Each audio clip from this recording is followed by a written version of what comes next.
Quando a gente diz, muitas vezes a gente ouve dizer, o Brasil é um país em que impera, em que predomina o cinismo, em que os bufões são protagonistas da própria história do Brasil. É claro que quando qualquer afirmação desse tipo é feita, ela é feita como uma forma de não generalizar, mas dizer que uma grande parte das pessoas uma grande parte faz isso, comporta-se de acordo com o seu caráter, com a sua personalidade, com a sua essência, com o seu perfil, que vai do cínico ao bufão. Os cínicos e bufões são predominantes nas esferas, nos universos em que o protagonismo deles tem uma grande influência sobre a história de um presente, de uma nação, sobre os fatos que acontecem, sobre o desvirtuamento da verdade, sobre o culto da mentira. E aí é que entra o conceito de descaramento, disfarçatez, o ato ridículo, o ato inoportuno. Então, quando a gente vê, por exemplo, hoje, uma CPMI que deveria ser feita por homens sérios, dentre aqueles homens escolhidos para compor uma CPMI, que é uma comissão parlamentar, parlamentares eleitos como representantes de partes, de segmentos de uma sociedade, quando esses parlamentares, muitos deles, são cínicos, são bufões, são atrevidos, são descarados, porque poucos se importam primeiro com quem os legitimou no poder pelo voto. Poucos estão se importando com aqueles que os escolheram, na maioria das vezes, quase que na unanimidade, por serem enganados. O poder emana do povo? Não, não emana do povo. O poder deveria emanar do povo. O poder emana daqueles que usurpam o poder do povo. E usurpam a qualquer preço. Usurpam, repito, a qualquer preço. E muitas vezes, quando se fala em preço, é preço de venda e compra. É preço de quanto recebem, por exemplo, em emendas parlamentares, com que a negociata do cassino do poder é feita. Então, quando uma CPMI esconde a verdade, quando as pessoas que vão para lá se calam, quando algumas pessoas que deveriam ser chamadas para serem chamadas à ordem, para dizerem ali o que sabem, para contribuir com uma sociedade dando o exemplo, ainda que pagando um preço por isso, não. As pessoas se calam, as pessoas se digladiam, as pessoas se debatem, se enfrentam, entram em confronto por questões ideológicas, mas uma ideologia que fede quando ela é cultivada, quando ela é professada a qualquer preço. Ideologia não pode matar verdade. Ideologia não pode consagrar a mentira.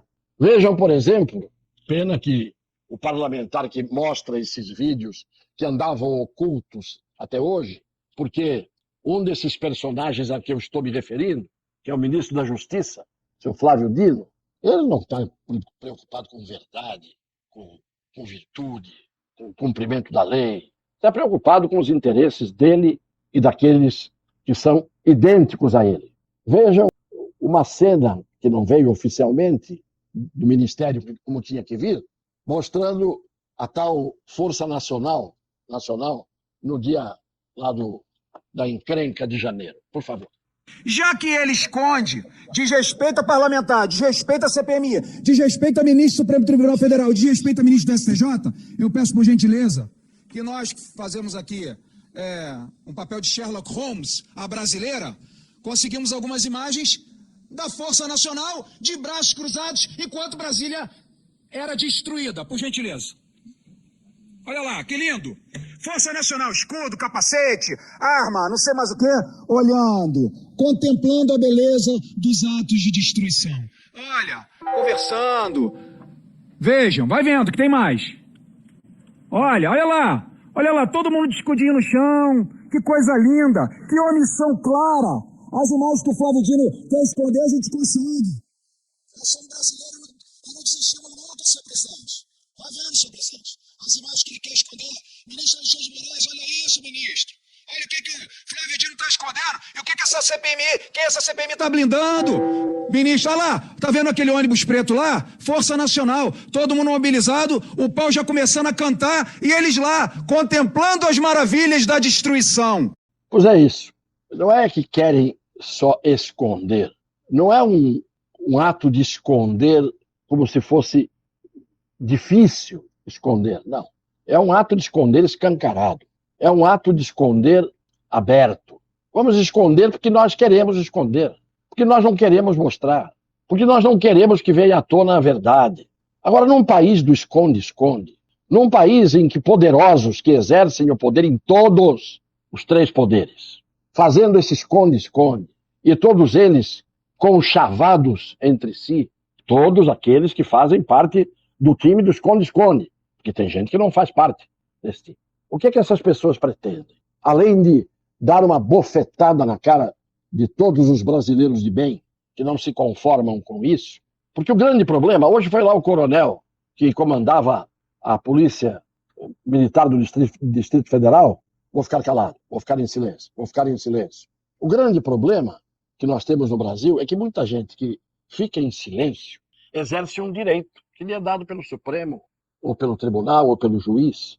Mas o fato é que quando se tem um coronel que comanda pelotões, havia 1.800 homens na soma de forças da Força Nacional, da Polícia Militar do Distrito Federal, 1.800 homens disponíveis naquele dia, e não teve um homem de bem, um homem de coragem, um homem de vergonha na cara, que desse a ordem para que aqueles homens que estavam ali armados para proteger os três edifícios da Praça dos Três Poderes, tomassem a atitude que deveria ser tomada.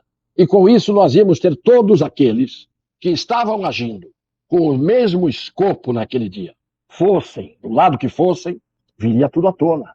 Não, ficaram todos inertes. Uns foram mandados embora para casa, outros foram dispensados, outros ficaram como soldadinhos de chumbo. Quando eu era criança, a gente punha os soldadinhos de chumbo assim, e uma das coisas que me incomodavam naquele tempo é que os soldadinhos de chumbo eram muito bonitos na sua apresentação uniformizada, mas não se mexiam, eram imóveis, eram de chumbo.